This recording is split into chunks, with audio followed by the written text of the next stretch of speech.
తెలంగాణ రాష్ట్రంలో కాంగ్రెస్ పార్టీ అధికారంలోకి వచ్చిన వెంటనే ప్రమాణ స్వీకారం చేసిన రోజే మన ప్రియతమ నాయకుడు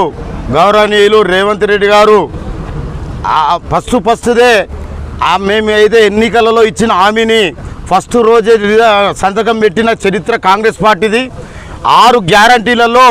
ఈరోజు 5 గ్యారంటీలు ఇలా అమలులోకి వచ్చినాయంటే ఈరోజు కాంగ్రెస్ పార్టీ ఏదైతే చెప్తుందో అది చెప్పిన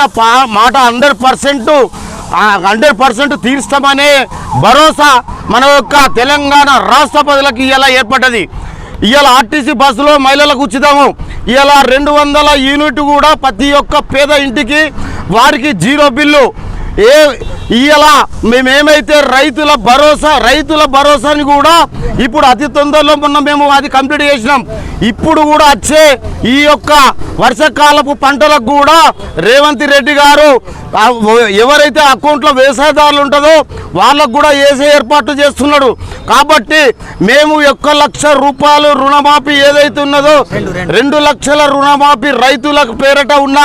ఒకటేసారి మాఫీ చేస్తామన్న మాటని నిలబెట్టుకోవడానికి ఈరోజు రేవంత్ రెడ్డి గారి నాయకత్వంలో కేబినెట్ చర్చించి ఆమోదం తెలిపిన ఈ యొక్క రాష్ట్రానికి రైతులకు ఈరోజు శుభవార్త తెలిపిన మా రేవంత్ రెడ్డి గారిని ఈరోజు డిచ్పల్లి కాంగ్రెస్ మండల పార్టీ తరఫున మా యొక్క ఎన్నికల ద్వారా ఎన్నికైన ఎంపీపీ గారు, మా సొసైటీ చైర్మన్ గారు, ఎంపీటీసీలు, వైస్ ప్రెసిడెంట్, ఎంపీపీ, మా యొక్క రైతులు, కార్యకర్తలు, ఎస్టీలు, ఎస్సీలు, మైనార్టీలు ప్రతి ఒక్కళ్ళు డిచ్పల్లి మండలం నుంచి వచ్చి మా ప్రియతమ నాయకుడైన రేవంత్ రెడ్డి గారికి పాలాభిషేకం చేసినందుకు మరియు మా యొక్క రూరల్ నియోజకవర్గం టైగర్ అయిన భూపతి రెడ్డి గారి ఆశీస్సులతో ఈరోజు మా యొక్క నియోజకవర్గంలో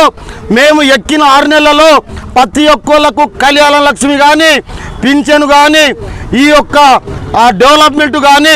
ఈ యొక్క రైతులకు 2 లక్షల రుణమాఫీకి కానీ మా భూపతి రెడ్డి గారు పాటుపడినందుకు వారికి కూడా ప్రత్యేకంగా మేము పాలాభిషేకం చేసినాం. ఈ యొక్క మండలం నుంచి వచ్చిన మా యొక్క కార్యకర్తలకు, శ్రేయవిలాసులకు, రైతులకు అందరికీ ఇలా శుభదృఢంగా పరిగణించగలరని ఈ యొక్క కాంగ్రెస్ పార్టీ చేసిన అభివృద్ధిని ప్రజలకు తెలియజేయాలని చెప్పి నేను కాంగ్రెస్ మండల పార్టీ తరఫున అందరికీ విజ్ఞప్తి చేస్తున్నాను. రాబోయే కాలంలో కూడా